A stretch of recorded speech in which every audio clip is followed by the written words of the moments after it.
The numbers are in. 10 million illegal immigrants have invaded this country since Biden took office.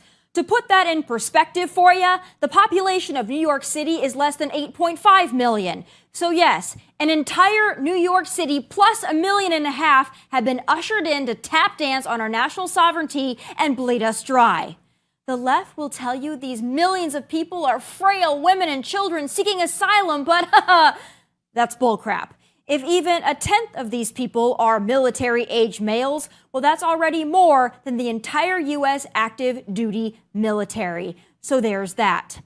But it turns out blue cities and states aren't loving their tiny little share of illegals either. The state of Massachusetts will soon deploy 250 National Guardsmen to emergency shelter sites and hotels across the state to help with the crisis.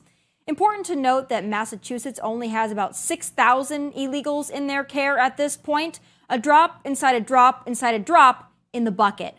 I also find it very interesting that states like Massachusetts are calling in the National Guard to essentially babysit illegal immigrants when those same guardsmen and women could have been sent to the actual border to prevent illegal migrants from crossing through illegally in the first place.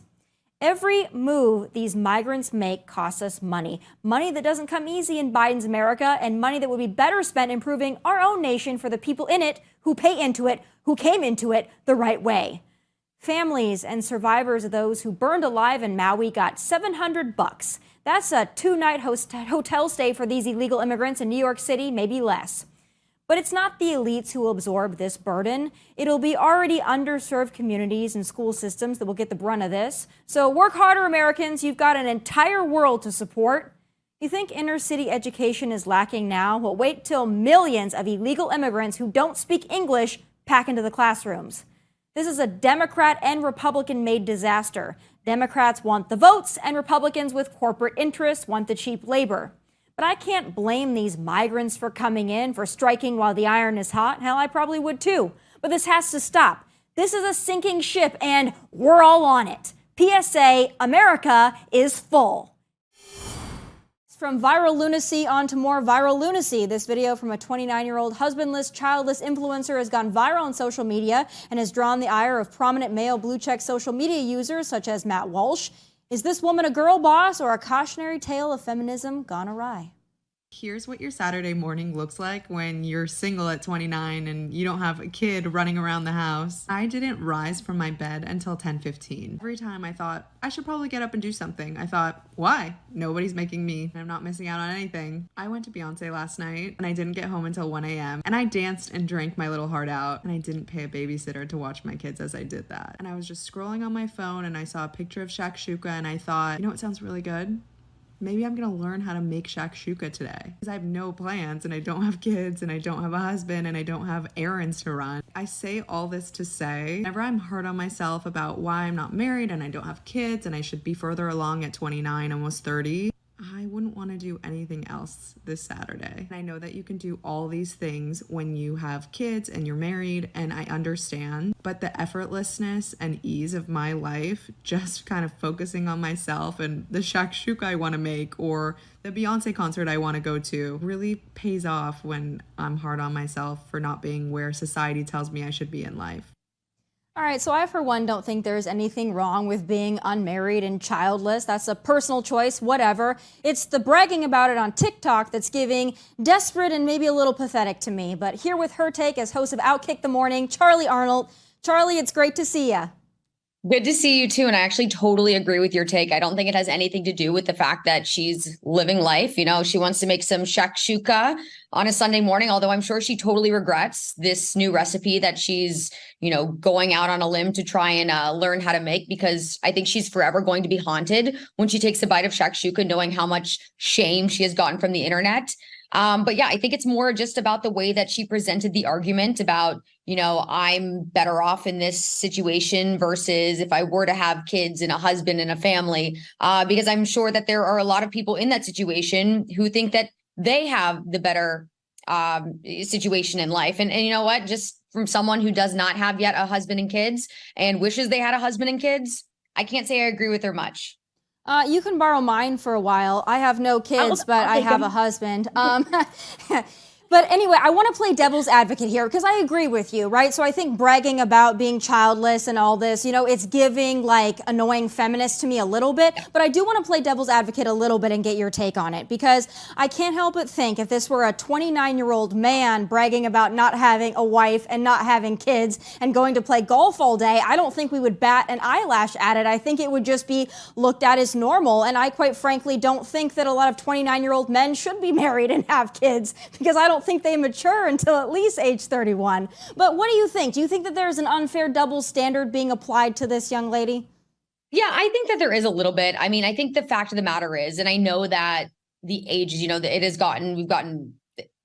age goes up, whereas back in the day, women were getting married sooner. They're having kids sooner. I know that age continues to increase.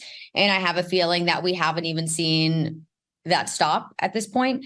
But I do still think that it's a little bit of a, unfair judgment on her behalf, because she is still only 29. And I'm sure that, I'm assuming, I don't know everything about her, that she has a full-time job, that, she's probably paying for the roof over her head.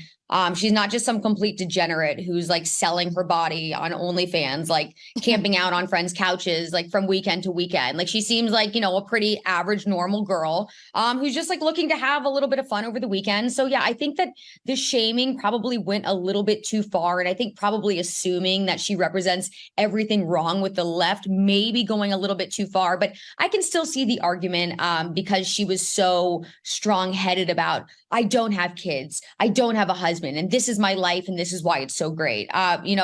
Probably a better way to frame her argument, but yeah, probably a little bit of undue judgment on the parts of people like you mentioned, Matt Walsh and others. Right. Well, I also think as well that it would be worse to me if she were a 29-year-old influencer who had 2 kids and a husband and was sitting on TikTok making stupid videos, because there are plenty of them out there that are doing that. So I find that actually more annoying when mom bloggers ignore their kids except for to use them for content. So I actually find that more annoying than someone that's like, hey, listen, I danced all night, I drank all night, I don't have kids, I don't have a husband, and I'm living life. I actually would prefer that. What do you think? Yeah. And I actually, to take it a step further, how about the parents that are essentially forcing their kids to undergo gender reassignments so that they can then post them on their social media and get all the credit, all of the, applause from all of their stupid friends who are saying, oh my gosh, you're so brave and courageous. Like that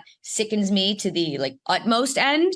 Yes. So I'm totally with you. At least she is just attending a Beyonce concert. At least she's just making shakshuka. She's just doing her thing. She's not trying to be anyone she's not, because some of the parents, like you mentioned, are solely out there trying to get clout from the internet and using their kids as pawns to do it. So listen, live your life, shakshuka girl. I have no problem with it. But hopefully one day you settle down, you find the husband, you have some kids, and everybody's happy.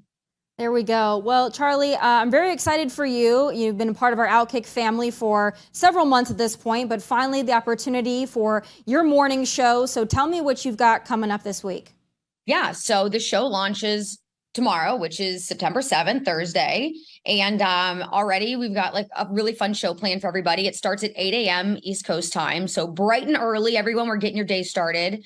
I'm going to be, my big topic that I'm going to be touching on tomorrow, which a little bit of the a contrast to what we were just talking about right now, is toxic masculinity. This has been something that I've been really big on for a while now. I really just think that the concept of toxic masculinity is pretty silly. I think most people don't even know what it means and don't know why that they believe in it. And it's not used for the most extreme cases, but rather the most trivial of cases to describe men.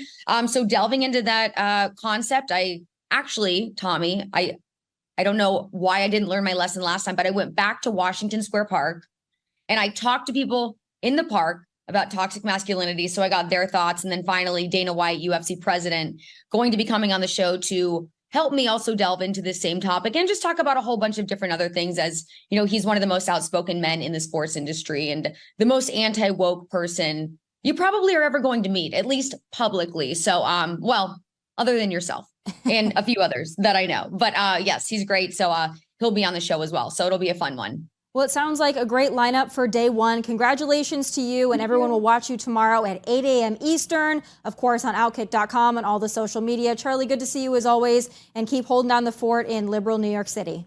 Oh, will do. Thank you so much.